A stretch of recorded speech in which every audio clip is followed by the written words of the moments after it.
got about 150 people here from all across Manhattan, Brooklyn, but give it up, Brooklyn.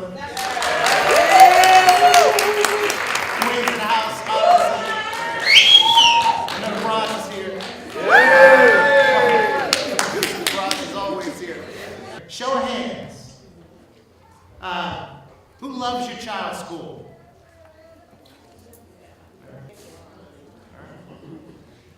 True or false? Students are getting the time and personal attention they need to truly learn.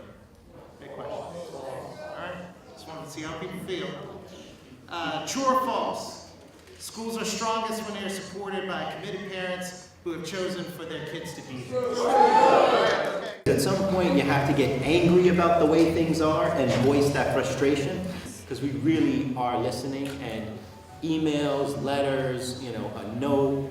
I mean, I'm just sharing those things that grab my attention as a legislator. If I get an email or if I get a note from a constituent, and heaven forbid you wrote it by hand, you definitely are going to get a response, and I'm going to have read it. So that level of involvement makes a difference.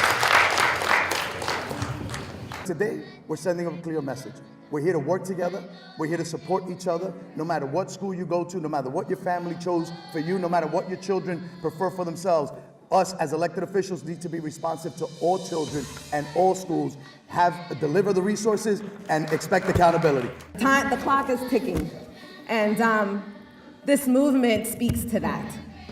It's time that we stop politicizing our children's education. At the end of the day, I don't think it really matters.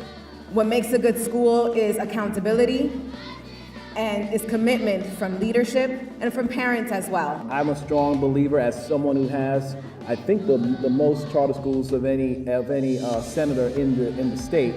I'm a big believer that our charter schools and our public schools should be sharing information, and that we should be focusing on making sure that every single kid in the state of New York gets a quality education, and we do away with all the politics and the sniping and the backbiting and all the things that do not put our kids first. And we want to make sure that we're educating not just our own individual children, but that we're educating the community.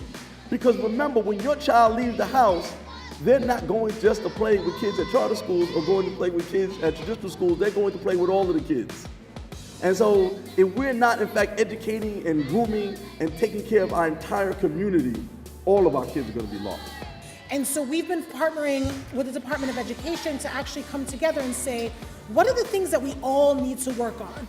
Our kids aren't different depending on the schools that they go to. They oftentimes need the same things. Our school leaders often are thinking about the same things and have many of the same struggles.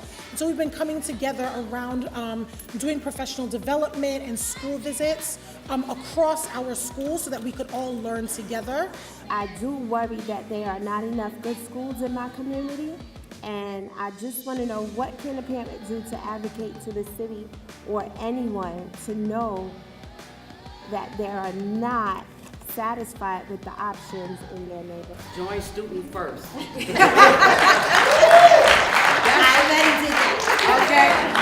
that's what we're about, and coming together and bringing these issues before our assembly people, before our elected officials, before anybody that needs to hear what we need to get done.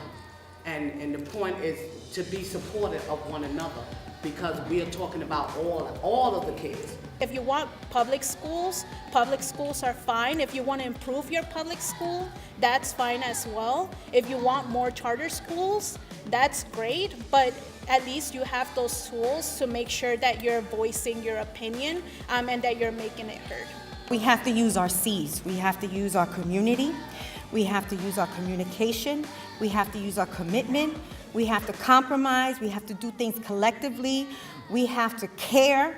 We have to connect. We have to have things in common. We have to have some kind of conduct. And guess what? It's for our children. We need to make sure that we continue to stay involved, that our children and our students have clear goals and expectations that they need to make sure that they meet, and we need to create a safe, workable, living, learning environment for all our kids, regardless of whatever school or whatever choice that we decide to make for our kids and what's better for them. So that's pretty much it, and I know you'll continue to advocate for your kids.